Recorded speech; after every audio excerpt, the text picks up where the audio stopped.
Hello, everyone. Good morning, good evening, and good afternoon to whoever in the world is joining us for the first day of the Asia Clean Energy Forum and to this workshop on financing to accelerate the energy transition in Asia and Pacific public sector initiatives and good practices of the private sector, which is organized by the Cleaner Energy Future Initiative for ASEAN, which is a joint partnership by the government of Japan and the Asian Development Bank. We have a fantastic panel of speakers today who will be providing us with really deep insights into the financing questions.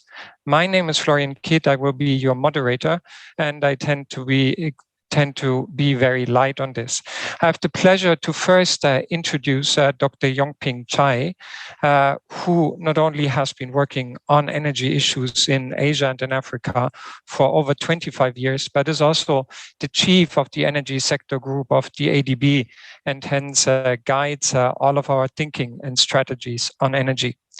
Without further ado, I'd like to pass the floor to Dr. Chai for his opening remarks. Dr. Chai, please. Yes, thank you very much, Florian, for your very effective role of being a moderator. I hope you can hear from me. I wish to start to say good morning, good afternoon, good evening, wherever you are. Under this pandemic, we are all working very hard, and for ADB, we've been working from home for an entire 1.5 years. First of all, on behalf of Asian Development Bank, I would like to welcome all the participants, our panelists, Mr. Takashi Omote, our co-organizer. I would like to welcome you to this second workshop of the day one of Asia Clean Energy Forum. Florian has mentioned that I've been working for more than 25 years. I would say should update that into probably 27 years. I've been in this position in ADB over 20 years already, plus African Development Bank at very close to 30 years. So when I look back these years of development, I don't know why you cannot see me, but I'm here. Can you see me? Okay. Okay, thank you. I'm confused with the screen I have. It's showing a slide of some speaker here. So let me come back to what I wanted to say, that I've been working in Africa and Asia for over almost 30 years. When I look back my career and I see what's happening in Asia in particular, Asia has made great progress in its economic growth and also in rural electrification. If I look at the statistics, almost 96% of people generally have been connected to electricity. So Asia is on track to meet the 2030 universal access goal, under Sustainable Development Goal number 7 for energy access. So that's great progress. Nevertheless, we have a problem. This progress has been achieved mostly because we have been relying on fossil fuels. And almost 60% of our power generation is from coal. And coal has played a positive role in supporting economic growth, as I said, and also coal has been effective in extending the power electrification of people. However, coal and other forms of fossil fuel have been also central issue of climate change as source of greenhouse gas emissions. So Asia accounts for 45, almost half of the global CO2 emissions, energy related. So this is not sustainable. We need to find a way to continue to support economic growth, and at the same time, reducing emissions, keeping our air clean. Asian cities' air has to be cleaned up, and continue to support energy access, because we still have to provide more electricity for better life. we have to provide the cleaner energy for cooking and heating. So it is in this background that, in this respect, METI, our co-organizer from Japan, and ADB decided to strengthen our cooperation on accelerating the energy transition and climate action in Asia, but in particular in ASEAN region. METI and ADB formalized a commitment of cooperation by signing a MOU earlier this year on Clean Energy Future Initiative for ASEAN. We can call it a CEFIA. In the framework of the second government and private forum on CEFIA, hosted earlier this year by METI and government of Thailand earlier this year in February, it was a great opportunity for ADB and our partner from METI to sign this MOU. Under this MOU between ADB and METI, we have three areas of cooperation: renewable energy, energy conservation, energy efficiency, and also other technologies that will contribute to low carbon energy transition. In particular, through this memorandum of cooperation, ADB and METI will support Cleaner Energy Future Initiative ASEAN to share and communicate good practices, challenges and solutions, and carry out renewable energy projects and activities such as feasibility studies, pilot and demonstration project, and capacity building of the people and government in the region. We have started already working closely with METI under this MOU and Memorandum of Cooperation, such as participating as presenters in CEFIA Finance webinar in March, and also co-organized today this ASEF workshop, deep dive workshop. We appreciate very much METI's contribution to this workshop, and this is focusing on transition finance. We expect to this workshop will contribute to identify roles to be played by international financial institutions and local banks in facilitating energy transition in our developing member countries. We also want to increase recognition and need for principle and roadmaps, which will help Asian countries to engage in transition technologies and finance. I will finish my little introduction by mentioning the ongoing ADB energy policy updating process. As you know, that ADB's current or the last energy policy was prepared in year 2009. It's been 11 years now. It's time for us to consider the changes in the technology, but also the new commitment for Paris Agreement and sustainable development goals. So I would like to take this chance of this workshop and other sessions during this week-long Asia Clean Energy Forum to look forward to receiving your comments, your feedback for ADB energy policy, so that we can revise this policy and make this policy more relevant to support our member countries in Asia and the Pacific. Thank you all. Thank you so much, Dr. Chai, for setting the scene and outlining very comprehensively the challenges that we're facing in the energy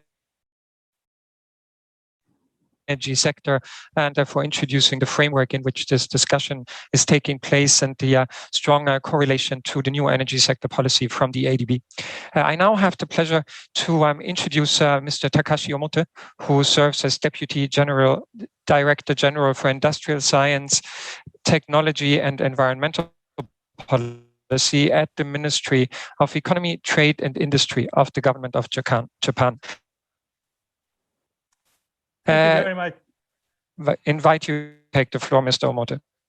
Yeah, thank you very much for your introduction. My name is Takashi Omote, and let me start my remarks by thanking all the participants for your presence at the deep dive workshop today.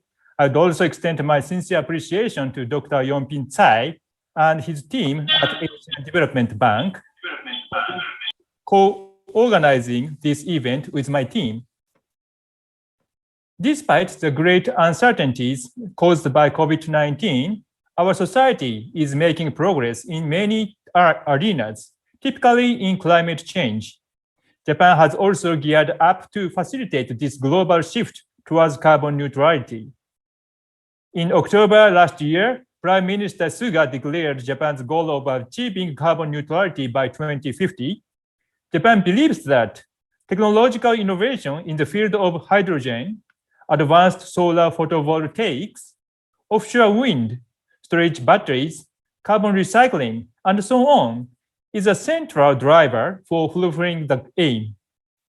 Japan is developing a roadmap for deploying such technologies as part of its green growth strategy. Further, Mr. Kajiyama, Japan's Minister of Economy, Trade and Industry, or METI, last month announced the launch of the Asia Energy Transition Initiative, or AT. It aims at providing holistic solutions toward carbon neutrality in Asia. For example, through assisting Asian countries in developing roadmaps for deploying low carbon and decarbonizing technologies. It is Japan's belief that efforts for carbon neutrality must become opportunity for economic growth rather than constraints. We need to realize a virtuous cycle of the economy and the environment.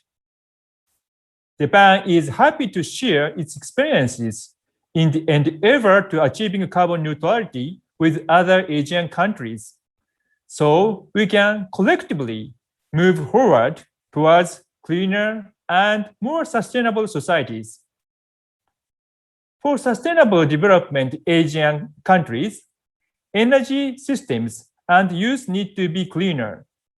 To this end, please go to the second page of my slide. To this end, Japan proposed the establishment of the Cleaner Energy Future Initiative for ASEAN, or CEFIR, in April 2019. And it was welcomed at the ASEAN Plus 3 meeting of energy ministers in September 2019. CEFIR aims at facilitating energy transition in the region primarily through energy efficiency and renewable energy, based on the public-private cooperation. Upon its establishment, CEFIR has been making steady progress in its activities, thanks to leadership demonstrated by the ASEAN Center for Energy, or ACE, which functions as the secretariat of CEFIR. One example of notable progress is the implementation of CEFIR flagship projects. Their on-the-ground projects, using such technologies as IoT, net zero energy buildings, and microgrids. These flagship projects are expected to result in actual emission reductions and energy transition within a couple of years. Going forward, understanding that the phase 2 of the ASEAN Plan of Action for Energy Cooperation, or APAEC, was endorsed at the ASEAN meeting of energy ministers in November last year, and understanding that APEC showcases specific steps that the ASEAN countries will take to achieve energy security and energy transition over the next 5 years, Japan hopes that CEFIR will contribute to the implementation of the APEC phase 2. To materialize CEFIR's contribution, METI and ACE are developing a roadmap, which is expected to be announced by next CEFIR Public-Private Forum. So I will speak about the transition finance. Please go to that page. Finance is one of the key elements in facilitating the deployment of low carbon and decarbonizing technologies. Financial instruments which help transition to carbon neutrality are called transition finance. Japan published basic guidelines for climate transition finance in line with financial industry's international consensus in May this year. So, Japanese industry is getting ready for transition finance in accordance with the guidelines. Japan is also developing sectorial roadmaps for transition finance, for supporting carbon-intensive industries with its energy transition as a complement to the basic guidelines. The English version of the guidelines is available at websites, and the sectorial roadmaps will also be translated into English for reference by other countries. I hope that these guidelines and roadmaps will help Asian countries' efficient transition to decarbonized and sustainable societies. Please go to the next page. Finally, I would like to briefly touch upon collaboration between METI and ADB regarding CEFIR. At the second meeting of the CEFIR Public-Private Forum held in February this year, METI and ADB concluded a memorandum of cooperation on CEFIR. This seminar constitutes part of the cooperative activities stipulated in the MOC. It is my great pleasure to work with ADB to facilitate energy transition in Asia. I will report further progress at the next workshop next year. I stop here with my remarks. I very much look forward to a lively and rich discussion focused on finance for energy transition today. Thank you.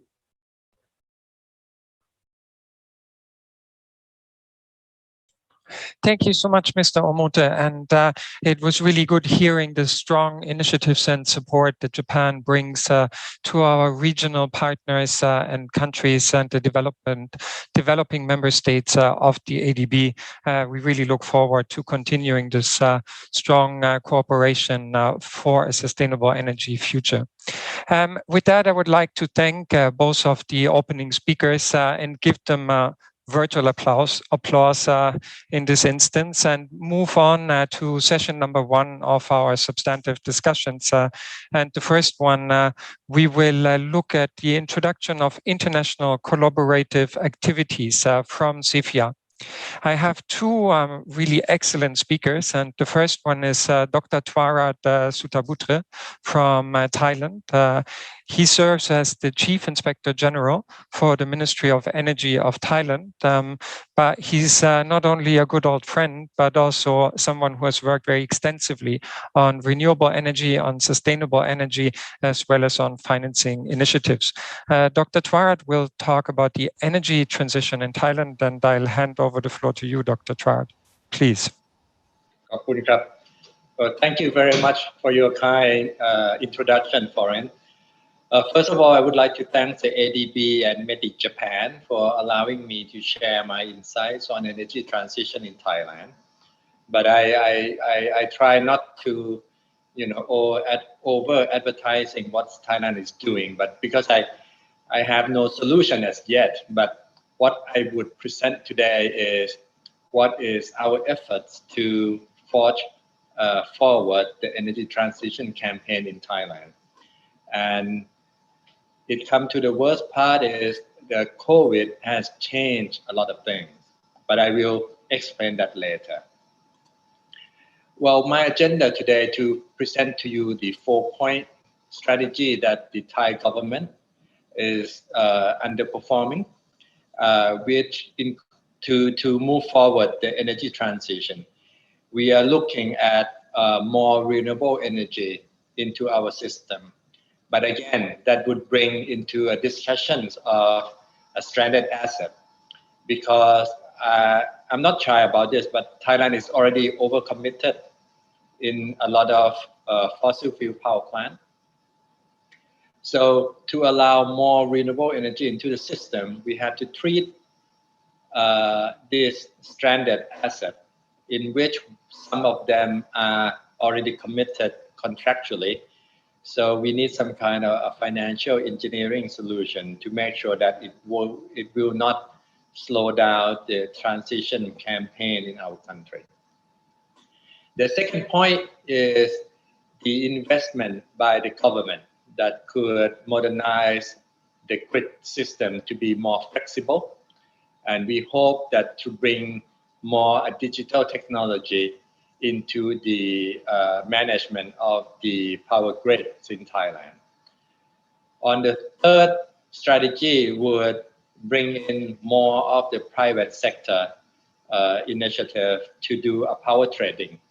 Either it's a cross-border between ASEAN member country, or what we call the renewable energy certificates, the REC, similar to what Singapore has already done, and also to embrace the concept of behind the meter concept, in which would bring more of a power exchange within a small parameter, such as smart city that could be implemented in ASEAN and also in Thailand. And last but not least, to transform the market in the transportation sector that includes a lot of investment that needed from both public and private sector in electrifying the transportation sector. But first, I would like just to brief just a little bit about the energy scenarios or energy landscapes in Thailand. Thailand is the country of about 67 million people, and we consume 76,000 kilotons of oil equivalent per year. That is equivalent to about 1.5 million barrels of oil equivalent per day. Out of that, most of our final energy is still fossil fuel based. It's about 86%. Only 14% is renewable. And part of that is a traditional renewable energy, such as firewood and charcoal. But moving forward, we would like to increase the renewable energy portion to more than 30%. On the electricity, we have installed capacity about 49,600 megawatts installed capacity in our country. But you can see that in the last year, due to COVID, the consumptions of electricity consumed in Thailand decreased by 3%. And you can see, you cannot read everything on this, but you can see a lot of red, yellow. That would mean a slowdown in electricity consumptions. And this is just to explain what COVID has done to my country. It hit our economy very hard. It evaporated the energy demand, in which it will impact our planning process as well. You can see that our peak demand of electricity standard at 32,200 megawatts back in 2019, 2 years ago. And 2020, which is the blue line below, you can see that the drop of about 8% of peak demand occurred in May last year. And in 2021, which is this year, even though that the situation is a little bit better, but you can see that it's still about 6% drop from the peak period back in 2019. So my message is this: the COVID-19 has hit my country very hard. It evaporated the demand. It will change our plan. But what I try to say is, probably it cannot slow us down on energy transition, but we need some help. Another slide just to show you the reserve margin. The reserve margins of Thailand is, the actual one is the red dot curve, stand at 46.6%. That would mean approximately 25,000 megawatts of power plant is being idle or stranded, most of which are fossil fuel based, either coal power plant or natural gas power plant. And out of this, it's about 7,000 megawatt more than the normal standard of reserve margin. So looking forward, we need to find some solution to treat this stranded contract and stranded asset in order to make sure that it will not slow the energy transition campaign going forward. Okay, So that's the situation that I have now. I have about 7 more minutes. I will brief you about the strategy, the 4-point strategies that we plan in Thailand. First, we would like to bring in more renewable energy into the basket, into the fuel mix. At the moment, we have about 10,000 megawatts of renewable energy, all combined. But we plan to have about 35%, 34%, in which would increase the capacity of renewable energy to about 29,000 megawatts in 2037. And by doing that, we have to do many things. But one thing that we plan to do this year is to solicit more small-scale community power plant which consume agricultural waste, such as biomasses and biogas. And we plan to solicit about a small amount, only 100 megawatts. But you can see that even though that we have a lot of surplus in electricity, but we still plan to make sure that the signal is sending to the private sector that renewable energy into the mix is one of the priority. However, we need to also make sure that our electricity utilities, one of them is EGAT, to invest more on the flexible system, which include a few things. First of all, they need to upgrade the power plant to make sure that it is digitalized so that the ramp up and ramp down rate is as fast as possible. We will install more pump storage and grid scale battery. One of the EGAT's planned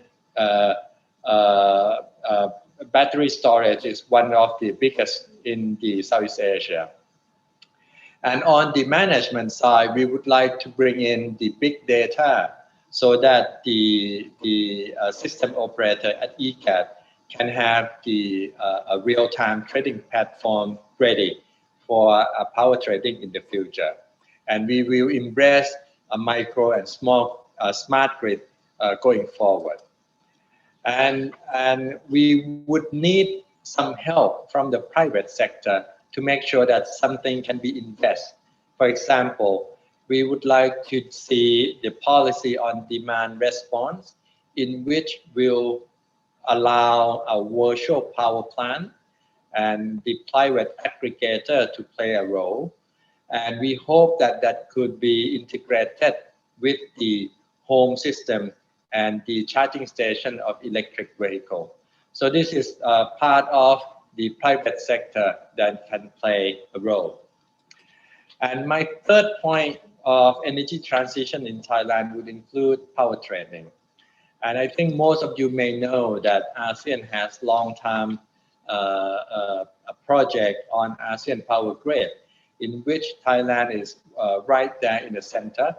So we can transmit the electron of electricity from abundant resources from Laos and Myanmar going to the market in Bangkok and Singapore and Malaysia. But going forward, we will not just stopping this. We will have a new policy. This is a tentative slide, but right now the Thai government plan to do what we call the renewable energy certificates to make sure that some kind of REC trading where the electricity and carbon trading can be integrated. And we hope that the system will be in place within this year, and it could be announced probably later this year or next year. So make sure that the private sector can have more roles in the energy transition in our grid system.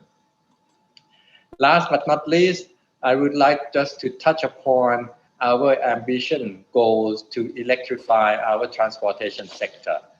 Right now, my minister has launched a 30-30 policy in which the 30% of our four-wheel car production and the two-wheelers production would be 30% electrified by 2030.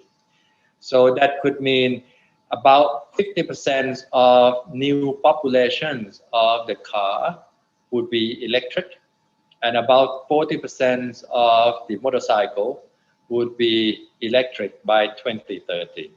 And by then, we would like to see a total population of about 725,000 units of electric vehicles on the Thailand street. And we need a lot of investment.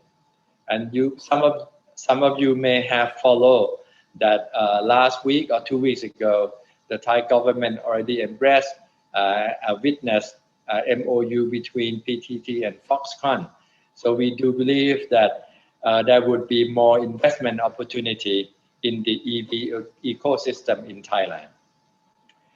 And this is my last slide, just to present to you that what we are planning to do.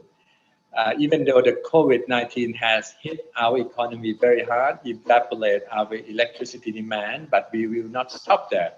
We are plumb ready to forge forward an energy transition campaign. The Thai government already have a draft 4-point strategy to going forward. But however, the financing, the strategy needs a collaboration from policymaker, regulator, state utility, and private sector to play the role in terms of energy transitions in my country. And that would be it for me, Florian. Thank you very much. Thank you so much. Khop Kun Kap, Dr. Twart, and thanks for an excellent presentation. I'm very grateful that you've brought out the challenges posed by COVID-19 very strongly on the needed changes in the energy sector, which have been quite large even before COVID-19. So we're facing, one would say, a double whammy in the energy sector, especially governments. And this really allows me to transition very directly to my second speaker, Mr. Tetsuya Nomoto, who's a senior researcher on climate change solutions from the Sustainability Division of Mitsubishi Research. Mr. Nomoto, would you enlighten us for what CEFIA is supposed to do on financing to be able to help ASEAN countries such as Thailand with the energy transition? Over to you. Thank you very much for kind introduction, Mr. Florian. I am honored to have that precious opportunity today. I'm Tetsuya Nomoto from MRI, in charge of supporting the CEFIA Secretariat, especially in the area of the finance. I would like to share the idea about the issue related to clean energy finance. This is a part of the activity of the CEFIA. So CEFIA is a stand for the Clean Energy Future Initiative for ASEAN. This initiative will facilitate collaboration between the public and the private sectors in the ASEAN region. And CEFIA aims to develop the function and the framework that will serve as a platform for mobilizing clean energy financing to promote the adoption of low carbon and decarbonized technology in the ASEAN regions. And the key component of the CEFIA is technology, finance, and institutions. CEFIA is to promote the business-driven dissemination of clean energy projects in ASEAN regions. So CEFIA will facilitate development and diffusion of the technology and improve the policy and institutional arrangement by connecting the people, organization, idea, and support, etc., including the finance. And one of the CEFIA's core activity in the flagship project, the purpose of the working of the CEFIA flagship project is to enhance and facilitate the cooperation among the relevant stakeholders to identify challenge, opportunity, and critical issues, and to develop the cooperation programs composed of policy research, analytical working, and information and data collection, and capacity building activities. So several flagship projects have started their activity, example including the Renke control of energy controlling using the IoT technology, and ZEB is a stand for the zero energy buildings. So other projects are expected to be launched in the near future, and proposals are also being accepted. And regarding the finance, so CEFIA is a program of the ASEAN Plus 3, and it is expected that activity will be promoting using at leverage. So CEFIA will strengthen the capability of clean energy finance in the region and work with the flagship project with a specific team to deepen the understanding of the risk and enablers. By creating a roadmap for these areas, CEFIA would like to show a direction and materialize and accelerating our activities. And also CEFIA is expected to establish a value sharing and collaboration platform for ASEAN local financial institutions in collaboration with the development of finance institutions and organizations. And also CEFIA believes that the role of the government is also important. The ASEAN Plus governments are expected to remove major bottleneck and barrier of clean energy finance through ensuring a stable, transparent, and integrated policy formulation. In addition to this, they are greatly expected to show their commitment to encourage and lead the social implementation of cleaner energy projects by presenting a medium and long-term strategy and roadmaps. And finance were also discussed as an important topic at the annual meeting as second CEFIA forum hosted by Thailand. So issues discussed including the expected role and the approach of the ASEAN governments, the role of the transition finance in the ASEAN region, and the effectiveness of visualizing carbon footprint reduction in financial institutions. And also is as a part of the activity of the CEFIA, finance virtual event was held virtually on 4th March 2021. The event will further deepen CEFIA's activity in the field of the finance and provide an opportunity for many stakeholders to participate. It was held in two parts, a live webinar and a virtual workshop. For the live webinar, ADFIAP shared the result of its baseline survey of local financial institutions. Also is aware today's speaker, Mr. Colin Cheng, also took the stage. We discussed the bottleneck as the capacity building needs faced by the local financial institutions. Also is for the budget workshop, IFC shares the topics of visualizing the climate impact. And also is Mr. Anoj Mehta, as a speaker of the today, also contribute to the discussion on these topics.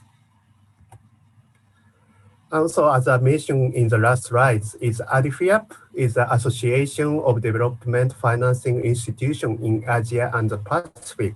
ADFIAP are conducting a baseline survey of the local financial institutions in ASEAN.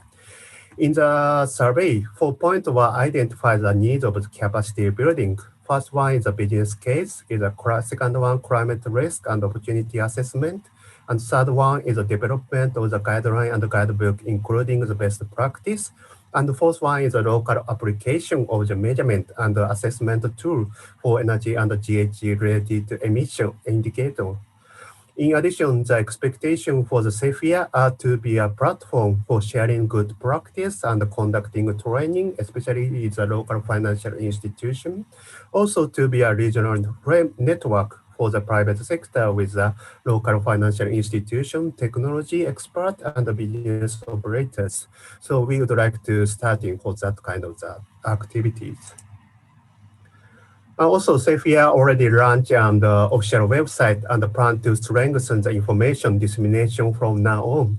We have already uploaded the recording of the CEFIA Finance virtual event and the presentation materials by the speakers, including the ADFIAP and IFC. So please keep an eye on future updated on the CEFIA digital platform. Also, here are some explanation about our future activities. We are currently working on a roadmap to materialize and implement the activity of CEFIA. Finance is one of the topics that we are focusing on, and through co-working of the development of the CEFIA collaboration roadmap, we would like to that kind of the public and the private sector deepen their understanding of how policy, business, and finance actors can be involved in the energy transition through the CEFIA activities. And finance activity at CEFIA have just begun and still in the developing stage. CEFIA's goal to serve as a hub for clean energy finance. To achieve this kind of the goal, we would like to have identified the two directions for our activity. First one is enhancing the regional capability to attract the clean energy finance. And second one, developing the collaboration platform for accelerating the clean energy business. So we would like to continue our activity step by step on these directions. And this is the last slide. So CEFIA is looking forward to working with ADIFIAP on a capacity building program for local bank, local financial institution this year. The theme of the program will be a transition finance collaboration with a flagship project and the visualization of the GHG emission of the financial institutions. So we look forward to seeing you at CEFIA in the future. And if you are interested in the participant in our activity, please feel to contact us freely. So thank you very much for your attention. So back to the chair, Mr. Florian. Thank you very much. Thank you so much, Nomoto-san, for that very comprehensive overview of CEFIA's activities, and especially for the focus on financing and for outlining the roadmap forward on this important international collaboration activity. I would like to thank both presenters for excellent presentation, and again, give them a virtual applause.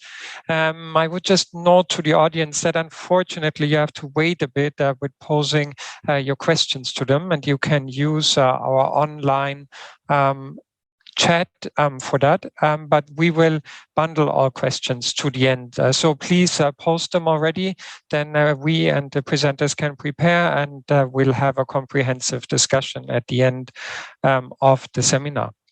I think our second session on the acceleration of financing for low carbon technology deployment to support the energy transition really speaks further to what Dr. Twarat and Nomoto-san have already outlined. I have actually four quite diverse speakers, one from the government's perspective, one from the ADB, so the multilateral perspective, and two from the private sector, to talk about how under CEFIA, but also on the wider question of the energy transition, financing could find initiatives such as the ones outlined by Thailand and support governments, but also other actors in the space with financing the energy transition.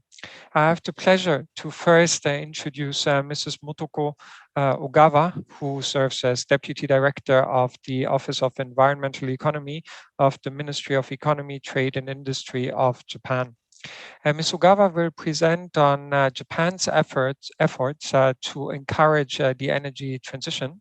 And I'm very much looking forward to hear more on the strong efforts from the government of Japan to support the clean and sustainable energy transition. Ms. Ogawa, the floor is yours. Thank you. Good afternoon, and good evening, and good morning. My name is Motoko Ogawa. I'm in charge of environmental finance at Ministry of Economy, Trade and Industry, METI. Thank you for giving me an opportunity to talk at Asia Clean Energy Forum. I would also like to thank Dr. Jai's kind introduction in his showing his interest in our transition finance policy. My slide is on. My presentation is shown. So please show the first page of the mountain, please. Today, carbon neutrality by 2050 is a common goal for many countries. To the climbers of the mountain, whose peak is carbon neutrality, the way to the peak, that is transition, is tough and very important. To support this climbing, we, METI, jointly working with Financial Service Authority, FSA, and Ministry of Environment, MOE, formulated the basic guidelines on climate transition finance and published it last month. Today, I'm pleased to talk about why we focus transition by developing Mr. Omote's remarks. Core concept of the basic guidelines on transition is, first, it is consistent with the international consensus. In other words, it aligns with ICMM 4 elements. It is not the Japanese domestic standards. Indeed, this can be applicable to any other countries, including Asia, who need energy transition. It is a guide to practice transition finance. Therefore, it should be useful in business. And thirdly, there could be diversity by regions and industries as they start from different circumstances, and industrial structure is different by countries. Next slide, please. Why do we need to focus transition? Transition can contribute to the mitigation of climate change. In other words, green or renewables is not the only way of mitigation. Realistically, not all industries and countries will be able to reach decarbonized society immediately. Each country has its own industry structure. Therefore, transition pathways vary in countries and industries. Next slide, please. As you could see from the graph in the left side, sustainable finance has been increasing around the globe. Although green bond issuance has been increasing as indicated in the right side, only 0.5% accounts for the use of proceeds in industrial sector. That is not enough money coming into the industrial sector by green bonds. But the industrial sector needs transition for carbon neutrality and a way to be financed. Finance towards transition becomes crucial. Next slide, please. In October 2020, Prime Minister Suga declared carbon neutrality by 2050. We formulated a green growth strategy in December 2020 to envision the way to achieve carbon neutrality. Green growth strategy is the industrial policies to create a positive cycle of economic growth and environmental protection. Therefore, we position transition as an important finance tool. In January 2021, METI, together with FSA and MOE, established a task force on preparation of the environment for transition finance. On 7th of May, we published the basic guidelines to secure the transparency of transition finance and to be widely acknowledged in the market. Next page, please. Let me introduce the basic guidelines. We took account of international consistency, namely the basic guidelines aligned with ICMA, Climate Transition Finance Handbook. The basic guidelines are general guide for fundraisers, financial companies, and market people in labeling transition bonds and loans. In Japan, direct finance is more common. Indirect finance is more common. Therefore, we include loans in the basic guidelines. The basic guidelines do not specify transition assets nor trajectories of each industry. Instead, we will develop roadmaps for high emission industries so that fundraisers can refer to in developing their own strategy, and financial institutions and investors can refer to in considering investment. In context, what is important is comprehensive judgment is required based on strategies. The basic guidelines shows 4 elements as ICMA handbook, namely strategy and governance first, then environmental materiality as second, and thirdly, science-based strategy with targeted pathways, and finally, transparency. Both use of proceeds and general corporate purpose can be transitional instruments. Transition strategy need to be science-based as stated in element 4. In addition to scenarios widely recognized in the international community, such as IEA's Sustainable Development Scenarios, as ICM indicated, we added NDC of countries aligned with the goals of the Paris Agreement, and roadmaps by industry sector formulated by public organizations can be different. This is to have more practical options in trajectories which meet the goals of Paris Agreement. Next page, please. This is the overall picture of transition finance policy in Japan. As next, we will develop industry roadmaps in left below, which can be referred to in transition finance. The roadmaps will be made for high emission industries, such as manufacturers and energy industry, as it is not easy for them to switch to carbon neutral, but very important to reduce CO2 emission.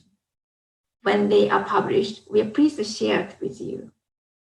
In addition to formulate the guidelines, so that transparency should be ensured to avoid washing, we also subsidize external review costs. We authorize model cases to encourage transition, and we will set up interest subsidy for loans for companies set output-oriented goals. We hope that transition finance becomes a useful tool to reach carbon neutrality. We need good understanding toward companies who make efforts for transition to carbon neutrality. Thank you very much. Thank you so much, Ogawa-san. That was a very informative presentation, and I really liked the image of the mountain that we still have to climb. I'm just wondering whether it's Mount Fuji or the Mount Everest. I think together, hopefully, we will figure that out. Also, thanks for the last slide on the strong array of support from the government of Japan towards carbon neutrality. And I think that links very well into the presentation from my next speaker, Mr. Colin Chen, who serves as head of ESG Finance Asia Pacific for Mitsubishi MUFG Bank, which is, I understand, Colin, a very new position. So I think we would be very interested in your view how the private sector and especially the banking sector can contribute to some of the activities described by Ogawa-san. Colin, the floor is yours. Thank you, Florian. My name is Colin Chen, and I'm the head of ESG Finance for MUFG in APAC. As Florian mentioned, this role is very new to the bank. I mean, we just started the department perhaps about 2 months ago, and let me give you a brief background on it, and I'll go into transition finance. ESG finance is the process by which the bank would like to bring up carbon neutrality eventually into the whole entire banking sector. And transition finance is the way which we get to this eventual outcome. As we indicated before, transition finance is an interim process, and that's how we see it, because eventually everything would be ESG financed.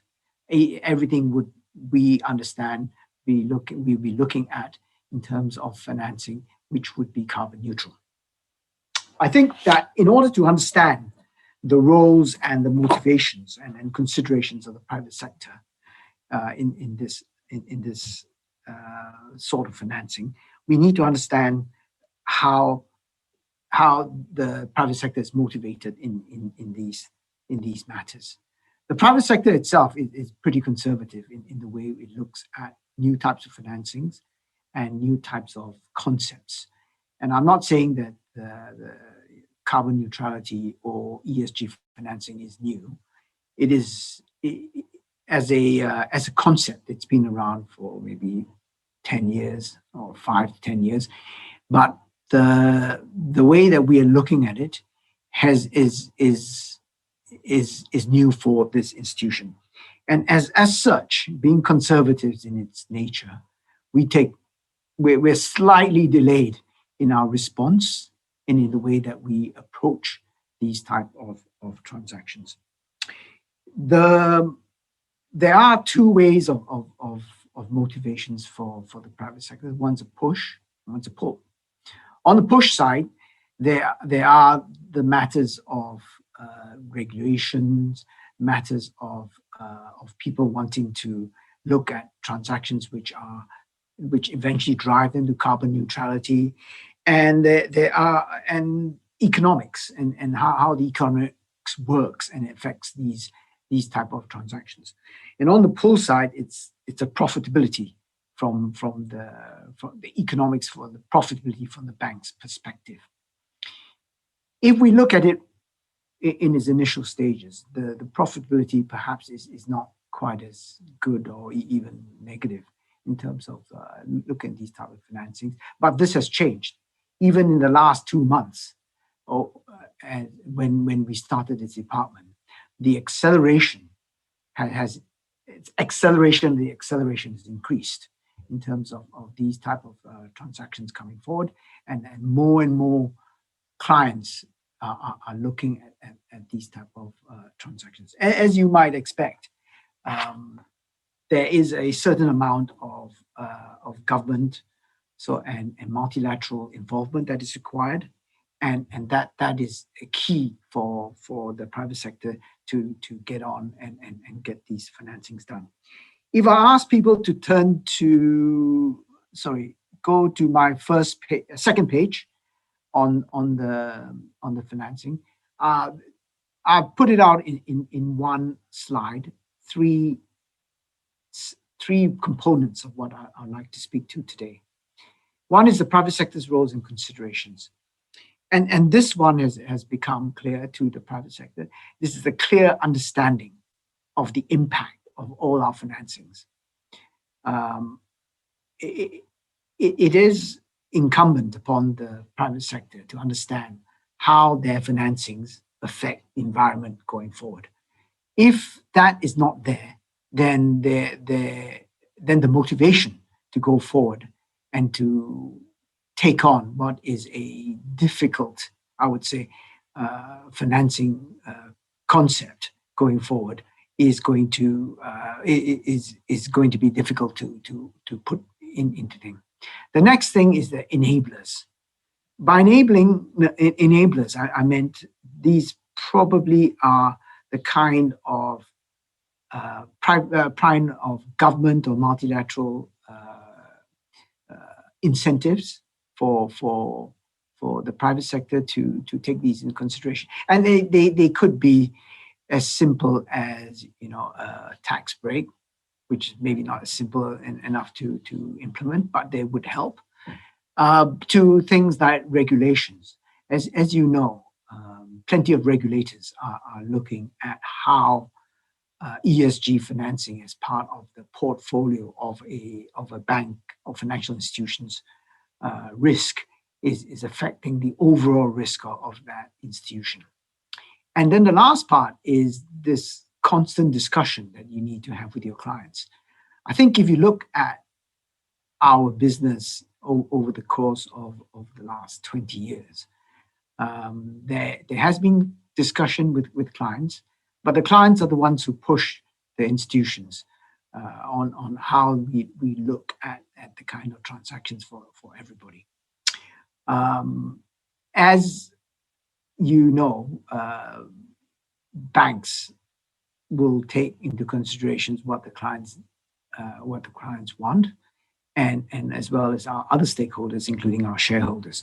So one of the factors that has come in recently is the role of the stakeholders, i.e. shareholders, in the banks, and how they look at how financial institutions behave in terms of financing ESG type transactions, and in particular transition transactions. If I ask you to just look briefly at the center portion, as recently as 2 years ago, almost all our transactions were, let's just say, not very carbon neutral or carbon friendly type transactions. And they would be both in terms of thermal power and oil and gas related transactions. If you look at our trade finance transactions, which are very, very extensive, 80% of them were highly carbon intensive and probably not as ESG friendly as they can be. I mean, they were far from transition type financings.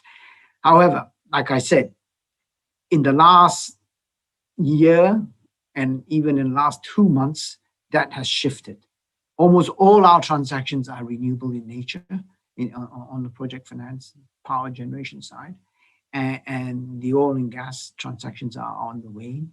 We are looking very carefully at all our, and taking into consideration as a major consideration, our ESG portion of our trade finance deals.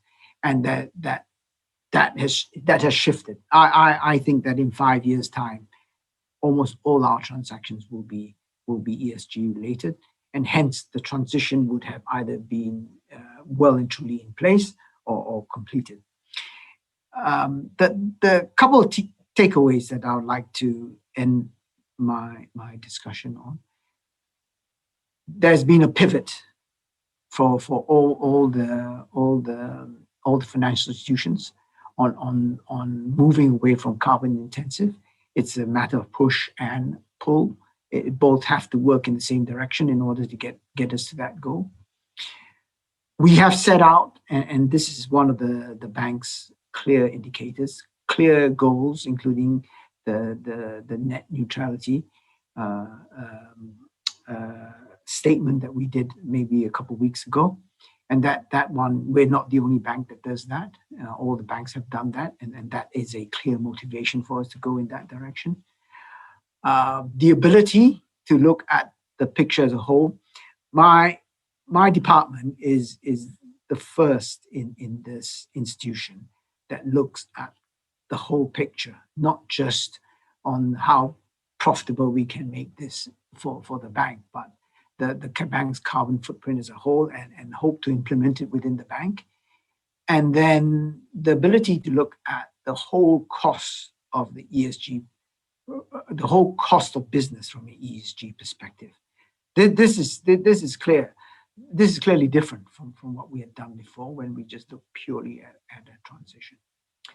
I think that pretty much puts into place the way that the bank looks at ESG and the way that we're considering transition, because transition finance is a clear bridge from where we are to where we want to go, which is net neutrality, so carbon neutrality position that the bank has stated. Thank you, Florian. Thank you very much. Thank you so much, Colin. And it's really good to hear that the behavioral changes that you're describing have fully arrived in the banking sector at this critical point in time for the energy transition, and that MUFG has a dedicated department headed by you to really look deeply into these changes that obviously require a lot more analysis, assessments. But it's also good that we're seeing financing coming from both governments, as outlined by Ogawa-san, and from the banking sector. I have the pleasure to introduce a colleague of mine, Mr. Anuj Mita, who heads our Green and Innovative Financing Unit and the Asia Catalytic Green Financing Facility. Anuj really, in my view, is at the intersection of financing coming from different ways, from the governments, from the private sector, but also from philanthropy and other sources. So I would like to ask Anuj to talk more to us about blended financing and how we can best use and optimize these various and new sources of financing to support the energy transition in the region and beyond. Anuj, please. Thanks, Florian. Thank you very much. I hope you can hear me clearly, and I hope you can see my slides as well on the screen share. So thank you very much for the opportunity. I'm going to very quickly talk about sort of 5 key points, starting with the financing gaps to sort of some solutions that are emerging. And very quickly, the title of the presentation is Blending or New Financing Pathways. And really, I think that's what sort of my focus is very much on, which is on how do you blend different sources of financing. So in my world, the unit that I head on green finance, we don't talk about green or climate without the financing, and then especially on the blending. So just quickly going through that. very much, if you look back at ADB's own climate financing commitments, one of the first the first bank to make a climate financing commitment. And when we look at the numbers that had been targeted by ADB itself, 6 billion by 2020, we already achieved that a year early. And there's now sort of a new target for 2030, which is 75% of all operations and 80 billion cumulative financing. So ADB itself is making a very strong commitment to climate finance. But let's look at the numbers. And if you look at this is my first point, which is the financing gaps.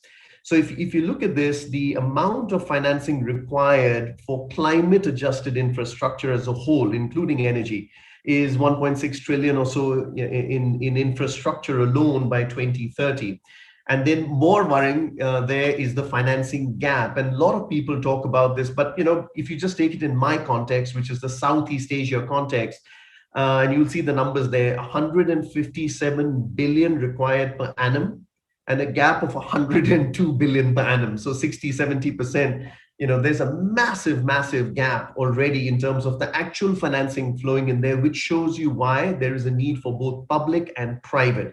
And this gap already talks about what could be done with additional tax revenues from governments and what already is flowing from private, but you need a lot more. And of course, in the post-COVID context, this has just got worse because the economies, at least in 2020, have really declined because of the impact of the pandemic. So the amount of funding available for governments to spend on energy transition or climate adaptive infrastructure is even more constrained. So we have a real issue in terms of the financing gap. Second point, which is private capital is there. It's not about PPPs alone. It's about a larger segment of flows, which is PIC, public-private partnerships, is one. But you've got investment flows that could come in from insurance and pension funds, and then the capital markets. Everybody talks about bonds or PPPs, but I try to put it in a programmatic way. And if you look at the 30 to 60 trillion, which is estimated to be with pension funds and assets, that's the kind of funding we want to flow into this area. Is it flowing? No, because there are lots and lots of challenges in terms of the actual bankable investments available, and that's on the right-hand side here, especially government capacities and regulations for the flow of money through capital markets. Now, third point, is green finance actually, rising in Asia and especially my region, which is Southeast Asia? And sure, if you look at the chart over there, which shows the amount of issuances by Asia in 2020. Some 12 to 13 billion in 2020 was green, sustainability, and social bond issuances. So even on the capital market side, you can see an increase in issuance. Is it enough? No. The total global flows, I think last year for GSS, green, social, sustainability. So remember, that's not all green. It's green, sustainability, and social, was about 700 billion. Versus the 12 or 13 billion issued by Southeast Asia, ASEAN. And if you look at Asia Pacific, it's about 23% of the global total. So even the funding being raised from the markets is not enough for that 1.7 trillion. Remember, 1.7 trillion per annum that we need in Asia Pacific. So a lot more needs to be done, but there is interest on green finance. Individual investors institutions are issuing green bonds. So that is my third point, that there is interest in green finance. And linked to that is that there is also interest in green recovery. So a lot of my colleagues, including Florian, are working on energy transition mechanisms. There are individual countries who are working on green recovery mechanisms, all critical to try and bring in the finance needed for all the underlying sectors. Let me now quickly talk about my fourth point, which is the green finance approaches. So, we've spoken a lot about how to make this happen, but we are actually working on actually doing it in some instances. And I wanted to talk about this because it's not just one instrument or mechanism. You need a whole gamut of them. So you can have project-specific approaches, de-risking funds, regional approaches, bonds, which is the last one, or thematic approaches saying focus only on a specific area, energy distribution, oceans finance, etc. So you need a lot of these, and some of these examples which I want to sort of quickly talk about or touch upon, for example, is the Cambodia Solar Park project, which is where public sector money from ADB was used for financing a part of the project. And when we did the bidding for it, it led to 23 PPP bids, one of the lowest tariffs in ASEAN, the lowest tariff in ASEAN, and we are trying to replicate it. So a blending of funds from public and private at a project level has worked, and we are trying to replicate it. The ACGF itself, which is the regional example I wanted to talk about, a regional de-risking fund. And this is owned by all the ASEAN countries together with ADB. It's run out of ADB, a team under me.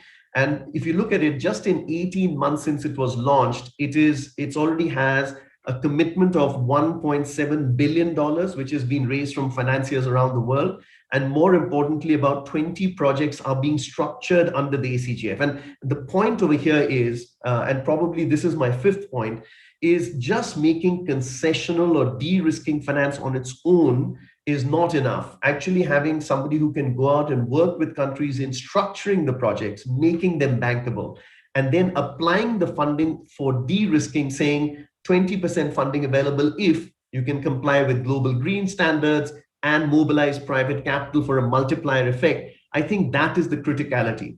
Perhaps my very last point over there is that similar to a regional de-risking fund, there is also a need for countries to do it. And Indonesia, there's a great example there, which is the SDG Indonesia 1 facility, which is being developed at a national level for de-risking as well as providing project structuring support. And I think those are the sort of facilities which would be great examples to take a small amount of public sector money and then leverage it 6, 7, 8 times for mobilizing private capital. And that's the only way that we can reach that first point which I raised, which is 60 or 70% financing gaps. You can only do it by de-risking and by leveraging public sector money better. So I will stop over there. Thanks, Florian. Thank you so much, Anuj, for bringing the wider picture together and for outlining the various initiatives, but also funding sources that are currently available, as well as the challenges, how financing can still find a home, which I think is really one of the key questions. I have the pleasure of introducing my last speaker, which is Mrs. Ma Celeste Arbugos, who serves as Senior Vice President for Land Bank of the Philippines and is currently the head of the Corporate Banking Group. She will present on the role of local banks in promoting the energy transition in Asia. So we're moving a bit from the higher level to really your local banks and how that can also help speed up the transition on the smaller business sector. After all, we're not only talking about large-scale projects in this. Celeste, please, the floor is yours. Thank you, Florian. Good afternoon, everyone, and to our friends from Japan Ministry of Economy, Trade and Industry, and the ADB. It is a privilege for Land Bank of the Philippines to be part of the Virtual Asia Clean Energy Forum 2021. This event will enable us to share with you all Land Bank's initiatives that support the Philippines' efforts to accelerate energy transition. For my presentation, I will be discussing briefly about Land Bank and its commitment to the environment, our recent issuance of sustainability bonds, the clean energy-related programs of the bank, and our initiatives for promoting the environment which gained recognition. To introduce Land Bank of the Philippines, it is a universal bank which is fully owned by the Philippine government. It is the biggest government bank and the second largest in total resources among all the commercial banks on solo basis as of year-end 2020. As a full-service universal bank, it is also the largest formal credit institution with the widest network in the rural areas and the only bank present in all 81 provinces of the country. Land Bank also plays a unique dual role of ensuring financial viability while pursuing its social mandate of promoting countryside development. Over the years, we have successfully managed the Staff Balancing Act while promoting environmental protection. Alongside all this, Land Bank puts emphasis on delivering intensified support to our farmers and fishers, as well as our other mandated sectors, which translate to livelihood opportunities and countryside development. We remain aggressive in enabling and helping MSMEs grow, making them key economic players and contributors to livelihood and employment generation. The bank also supported the programs of the Philippine national government that help propel economic activity. Land Bank's commitment to the environment is unwavering. Proof is the creation of a dedicated department on environmental and social safeguards management, tasked to handle and manage all the environmental initiatives that the bank implement and oversee the compliance of its borrowers on different environmental and social laws. Through its environmental and social assessment program, Land Bank ensures that all the projects it finances are consistent with environmental laws and regulations by observing environmental and social due diligence. In keeping with the thrust of awareness to the environment, the bank on November 17, 2020, has successfully listed its 5 billion maiden offering of sustainability bonds on the Philippine Dealing and Exchange Corporation. The issuance was more than 5 times oversubscribed, with total bids reaching 16.6 billion pesos, leading to an increase in the total issue size from 3 billion pesos to 5 billion pesos. Land Bank closed the offer period on its very first day of offering last October 26, 2020, given the overwhelming market demand for the issue. The proceeds of the Land Bank sustainability bonds will be exclusively allocated to finance or refinance a combination of both social projects and green projects, which are those that contribute to environmental objectives such as climate change mitigation and adaptation, natural resource and biodiversity conservation, and pollution prevention and control. And as shown on the screen, types of green projects are those categorized under renewable energy, clean transportation, sustainable water management, pollution prevention and control, among others. Prior to the issuance of the sustainability bonds, we at Land Bank have been promoting sustainable development through its lending programs dedicated to environmental protection and management. Land Bank's Climate Smart Financing Program supports the government's thrust to address climate-related risk. Projects under this program are classified into 3 categories: mitigation, adaptation, and resiliency. Our financing program, which I will briefly discuss, is the Renewable and Efficient Alternative Energy, or the REAL Lending Program. This program is for the development, utilization, and commercialization of renewable energy as recommended by the Philippine Department of Energy. We finance clean sources of energy as the bank's support to the United Nations Sustainable Development Goals, particularly on ensuring clean energy transition and the need to take urgent action in addressing climate change and its impact. Eligible projects are those defined under the Philippine Renewable Energy Act of 2018, which include projects related to generation of power or electricity. Also eligible for financing are projects related to energy efficiency, covering adoption of cost-effective options in the use of energy, not only to create savings, but also to minimize the environmental impact in the use of energy in commercial buildings and establishments and in other facilities.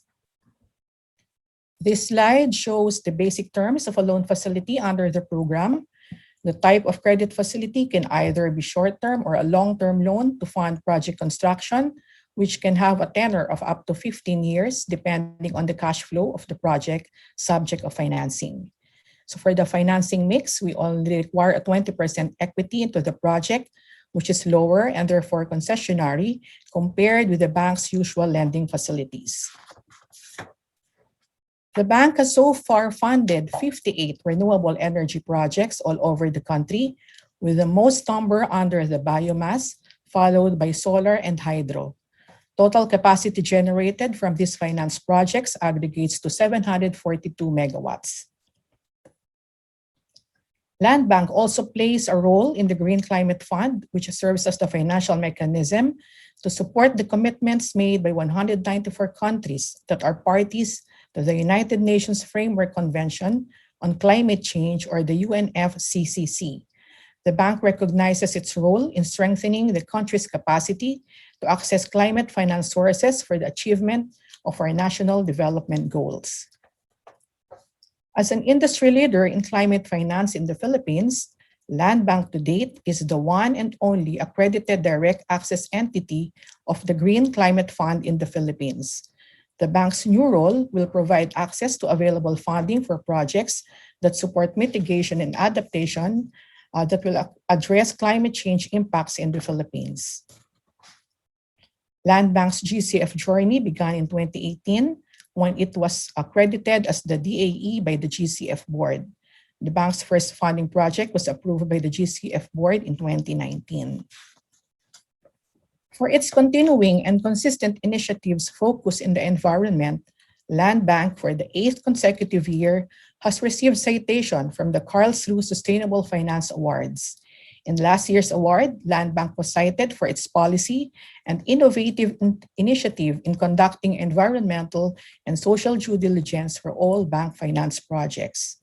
During the same year, the bank's Green Climate Finance Project was adjudged as the Environmental Development Winner by the Association of Development Financing Institutions in Asia and the Pacific or the ADFIAP. The bank commits to continuously take an active part in global efforts to address climate change with the implementation of its environment-related lending programs and other initiatives. We are one, not only with the Philippines, but with the global community as well, in moving towards the path of helping to realize the vision of a cleaner and safer environment. With that, I end my presentation. Thank you.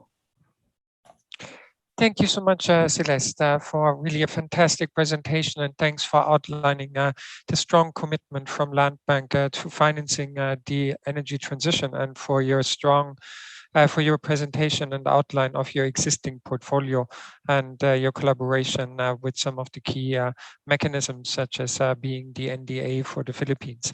And that ends our panel discussion, our second one, and let's give everyone a virtual hand again. Apologies for running a bit over time, but we still have about 10 minutes for Q&A. That was, I think, the first question that I saw. When will the Q&A take place? I have a number of questions from the audience. So given the time limitations, I would surprise the panelists with one or two of these. And the first one really relates back to what Dr. Twarat outlined in the beginning on stranded assets. There were a number of questions from the audience to detailing how can your institutions, especially Colin, Celeste, but also Government of Japan and MRI, help finance the transition for basically fossil assets, and how to finance phasing them out. And B, I think to more Dr. Twarat, how can people that have offers to do so work with the government of Thailand? And to Anuj, how can ADB help invest in equity for either phasing out gray assets or invest in green assets? Maybe yes. Yes, thank you. Maybe I ask Dr. Twarat first to come in on the question, how can interested parties work with the government of Thailand to support the energy transition, and especially dealing with the question of stranded assets? Dr. T? Thank you. Thank you, Florian. So first of all, I have to thank everyone who is interested in this topic. I think the government of Thailand is very open to work and design some kind of a scheme that to make sure that the stranded asset can be treated rightly.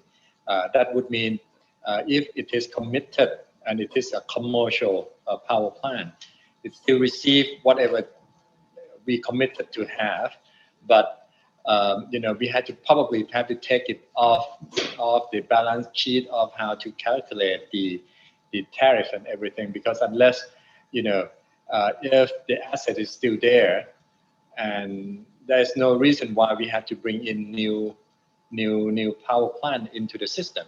So we had to take it offline, retire it quickly, but someone has to pay. But we need some kind of instrument to make sure that the payment is reasonable and it's not embedded in the tariff. It could be paid by some other things. I think the way to work together is very open. I guess the Thai government is very willing to engage in any kind of conversation to see this thing going forward. Back to you, Florian.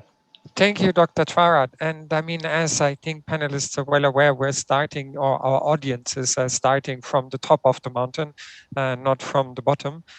So maybe Colin and Celeste, I could ask you both, how do banks see that question? It's probably not ESG compliant.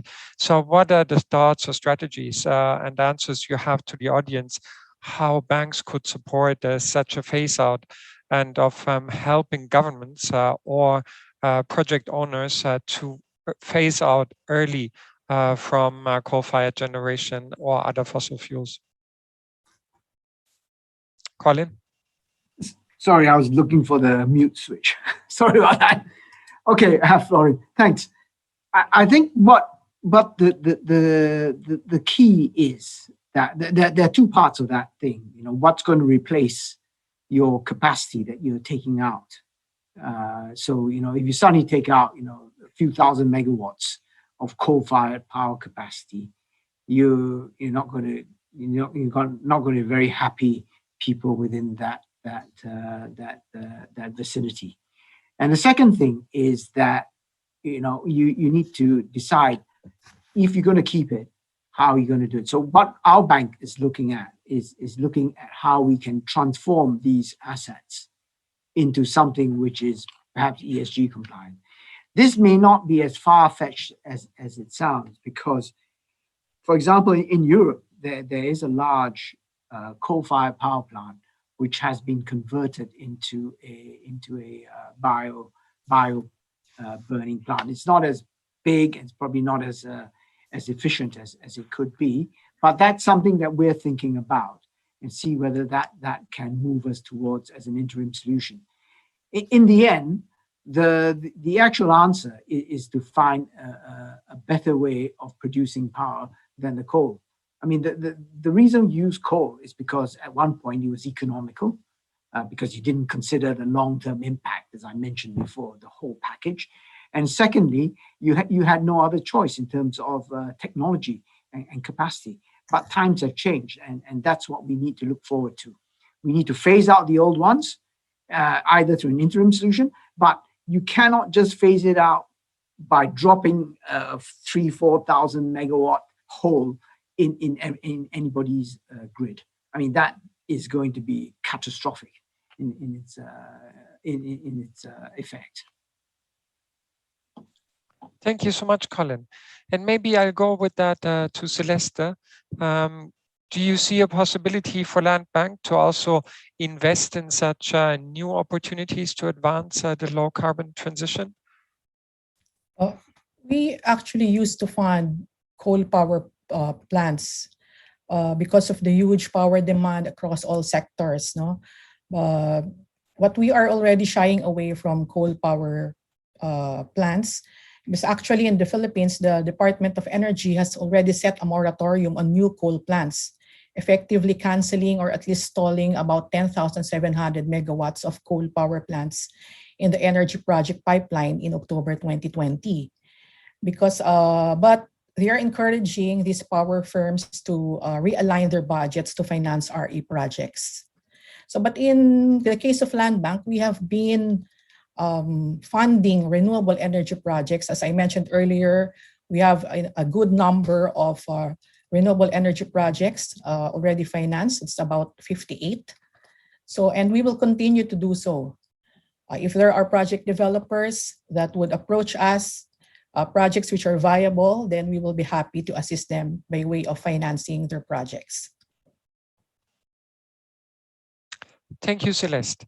And maybe I can go on to the government of Japan and MRI, and maybe first ask Ogawa-san and Omoto-san, what the strategy of the government of Japan would be towards phasing out some of the existing fossil-fired assets in the system, and whether the government has also planned on financial support towards an early phase out of fossil generation. Ogawa-san, do you want to go first? That part is very difficult for me to answer, but if I can say about the transition finance, why we are focusing on roadmap is we should show what we can, we may be able to choose as the next generation technology. And instead, without knowing what we may be able to next, we cannot phase out or we can step out from the previous or current technologies. So the transition is a pathway. Therefore, when we are considering phasing out, we also have to see the new technologies, and we have to see both methodology and what would be the most efficient way to move forward. Thank you so much, Ogawa-san. Omoto-san, did you want to add to the point of view from the government of Japan as well?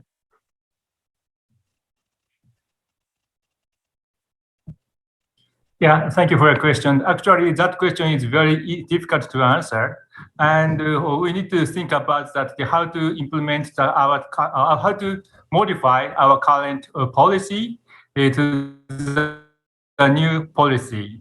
And from today, we need to discuss it more with relevant parties. So we need some time for answering to that question.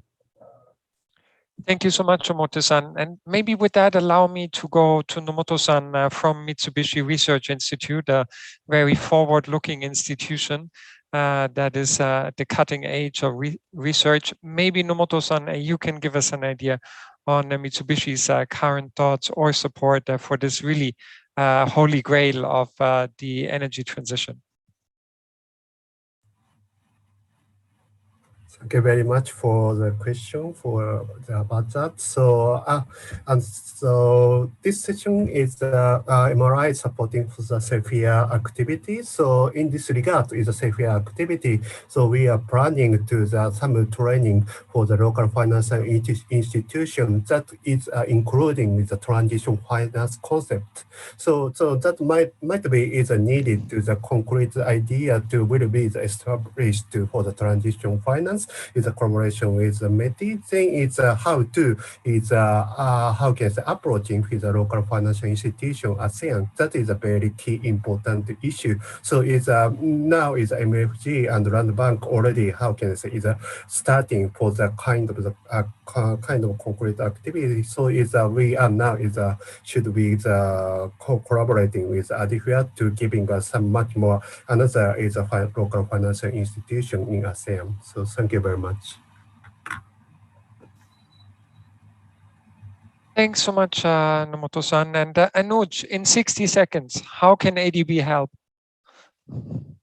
De-risking, leveraging, capacity building, and preparing projects. So I think both at the project level, Florian, and at a mechanism level for governments, I think we should be, sort of working at least in this particular area to help them use some of their funding for de-risking projects or mechanisms, whether it is to draw in equity into projects or debt, especially areas which are tough, where, revenues are an issue or it's an untested renewable energy model, those sort of things. So I think that's exactly where we should be focused. Let's stop there. Thank you so much, Anuj. And with that, let me again ask everyone to give a hand to the panel.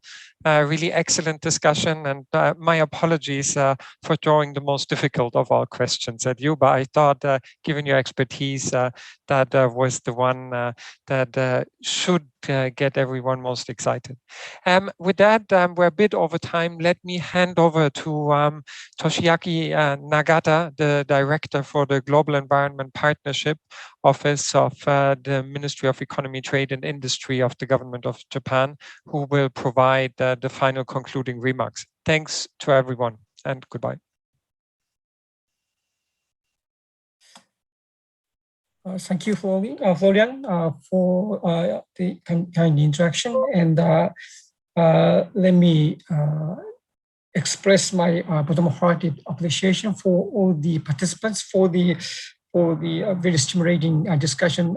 I wish we had much more time for this exciting discussion, and it was a pity that we couldn't meet in person once again. That continued from last year, but as I think we are getting used to the virtual meeting, and I felt that today's discussion was as lively as a physical meeting that we were supposed to have. And today we had a very focused discussion on the financing for energy transition. And it was a quite precious opportunity where key players from the government as well as international and domestic financial institutions got together and discussed this hot topic of how to finance energy transition in Asia. We often say we have money here and there. There's plenty of money, but the issue is how to improve the access to that money and how to direct that money towards proper purposes for the energy transition as well as sustainable development. And I think one of the important point that we shared today is the importance of the private finance. And I think we all also share the recognition that both public and private financial sectors have a role to play, and government needs to make sure that that government can better leverage the private finance in order to ensure the financing is sustainable. And certainly, as I said, I wish I had much more time to discuss today, but this 90-minute session was by no means the end of the story. It was rather a start of our collaborative activities, and we learned a useful lesson today, and we were in practice connected with each other virtually so that we can continue our interactions and conversations. And I really look forward to continue to work together with all the participants and make concrete progress and also reporting our progress to the deep dive workshop, which I'm sure will take place next year. And lastly, but certainly not the least, I would once again like to extend my gratitude to Dr. Tsai and his team at the Asian Development Bank, who made this event a reality and very useful one. Thank you very much.